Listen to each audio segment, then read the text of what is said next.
Look, when people talk about things that go bump in the night, most of them mean raccoons, noisy neighbors, or that one ex who still doesn't understand boundaries. But in Chile, the Chonchon is a nightmare shaped like a human head, with ears that flap like bat wings, flying around at midnight screaming tué-tué, because if you're going to terrify people, go big. In Mapuche tradition, this isn't just a monster, it's a sorcerer's head on gap year study abroad, doing evil, drinking blood, announcing death, and trying very hard to avoid daylight like a goth kid at summer camp. This is File 008, the Chonchon.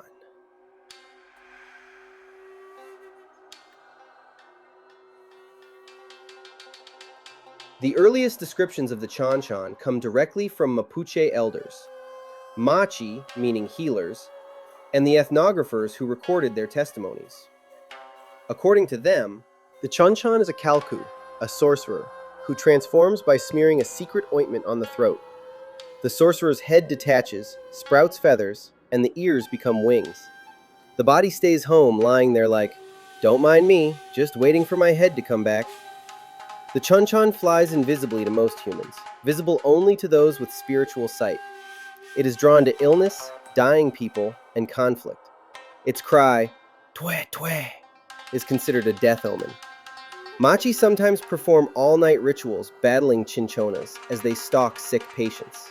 One Machi testimony describes literally chasing a Chonchon armed with ritual knives and a pistol, because sometimes the spiritual realm needs practical solutions. Primary sources emphasize this. The Chonchon is not a creature. It's a person in spirit form doing malicious work.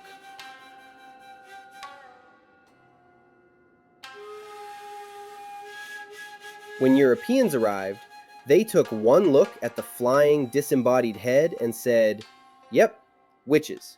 Definitely witches." Colonial chroniclers noted, sorcerers supposedly muttered, "Sin Dios ni Santa Maria," before taking off, the dark fantasy version of checking your seatbelt. The Chonchon became linked with the devil because Europeans loved to blame him for everything. A 1749 Chilean witch trial recorded a woman confessing that she turned into a Chonchon and attacked someone with an invisible magic arrow. Imagine saying that with a straight face in court. Local Spanish Mapuche communities merged beliefs, forming modern Chilean witchcraft folklore. By the 19th century, the Chonchon had become the go-to explanation for dying livestock, sudden illness, things that screech at 3 a.m., and maybe that one neighbor nobody trusts. Secondary sources show how colonial society used the Chonchon to explain misfortune, sometimes with fear, sometimes with humor, always with fascination.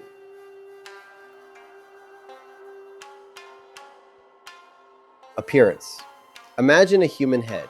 Now remove the body. Now give the ears the muscle power of a hummingbird. Add feathers, glowing eyes, claws, and a sense of drama. Congrats, you've got a Chonchon. Behavior includes flying at night, usually on moonless evenings, drinking blood, quietly, very polite, attacking the spirit of a sick person, acting as a spy for the sorcerer, gathering with other witches, hovering outside homes like a supernatural Ring camera notification, screaming tué-tué to announce death, disaster, or that your week is about to get worse. Weaknesses: daylight, hard same, prayers, salt, charms drawn on the ground, for example Solomon's seal, and Machi, the original supernatural customer support line.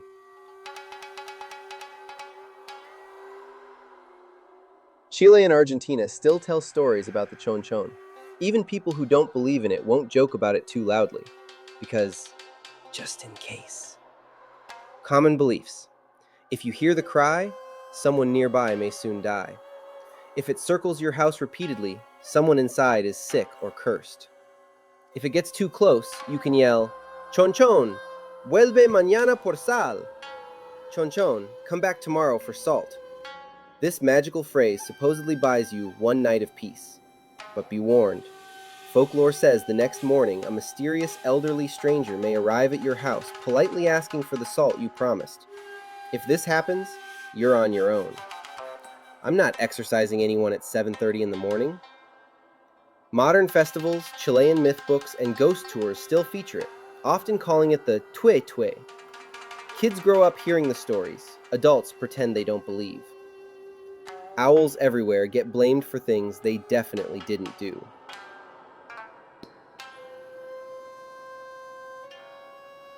Type: vampiric flying head, sorcerer transformation spirit. Culture: Mapuche, Chile and Argentina. Danger level: high. Spiritual threat, psychological threat, and the jump scare factor of flying head flaps at your window at 2 a.m. Closest parallels: Filipino manananggal, Japanese nuke kubi, South American brujeria shapeshifters.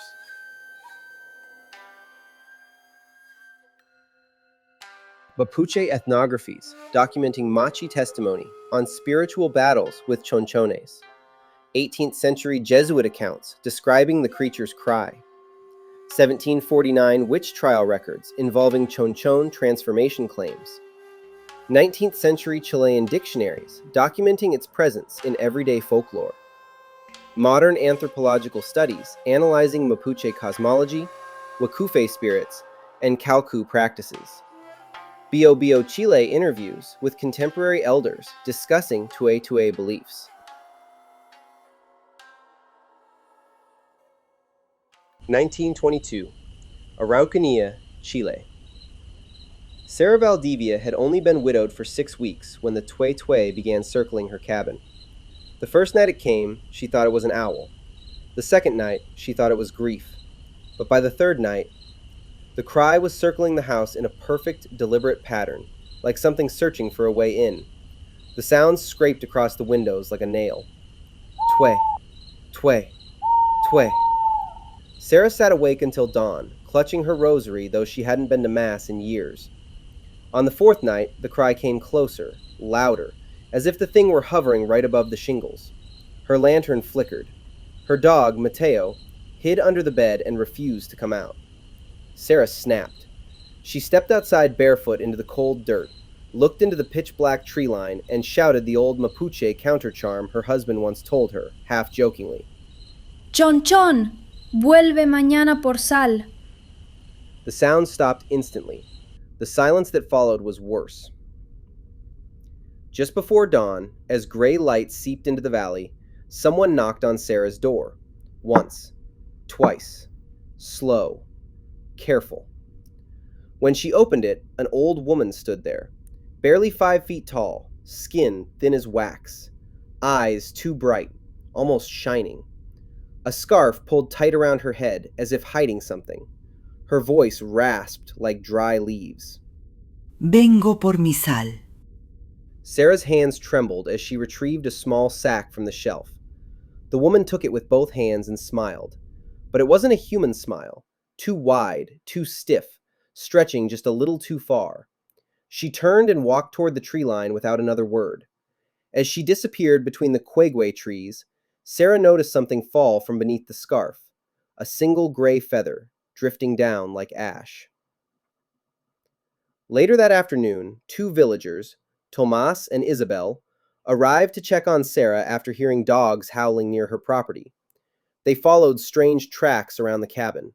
Not footprints, not animal prints, something in between. The trail led them to the tree line where Sarah had seen the old woman vanish. There they found a scatter of gray feathers, a walking stick carved with brujeria symbols, and the ground disturbed as if someone had collapsed there, or landed. Tomas swore he smelled blood in the air, though they found none. Isabel crossed herself and muttered, Donde cayó, algo más se levantó. They returned to Sarah's cabin, only to find her sitting in silence, staring at her cold hearth. She said only one thing. Ya no volveré a oír el tué-tué. And she never did.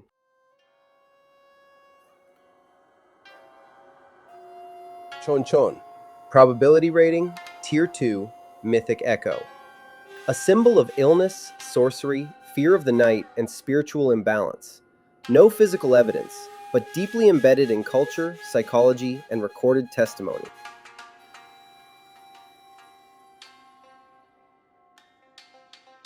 The Chonchon reflects something universal, the human fear that evil can fly, unseen, through the darkness. Whether it's a sorcerer's spirit, a night bird misunderstood, or a cultural warning system built to protect communities, the legend endures. And when the forests of southern Chile fall silent, when the owls pause, and that single cry rings out, tué-tué, tué-tué, somewhere, someone whispers, don't answer it. Don't even look outside.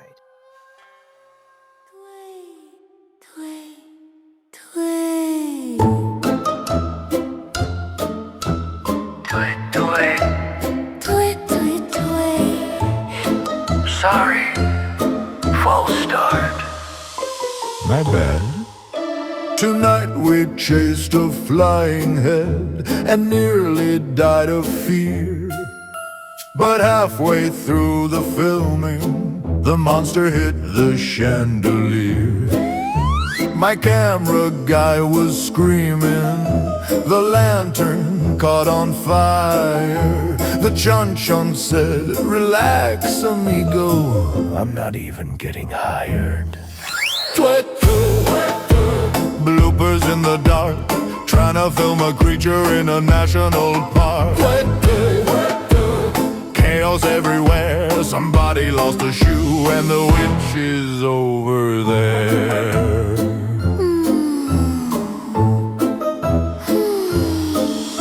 We tried to shoot the ritual, the fog machine went boom.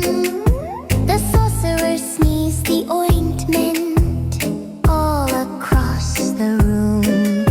The script said act mysterious, but he tripped and hit a tree.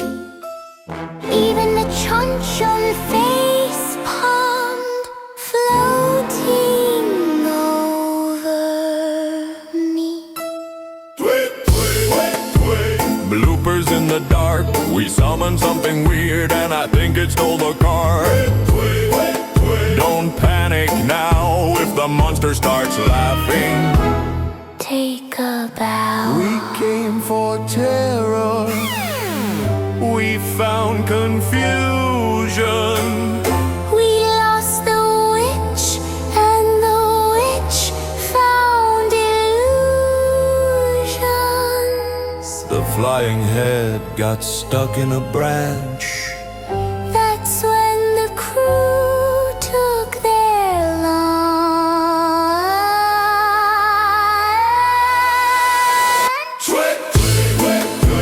Bloopers in the night, nothing went according to the script we tried to write. Planet 9 forever if the monsters don't get us. The editing will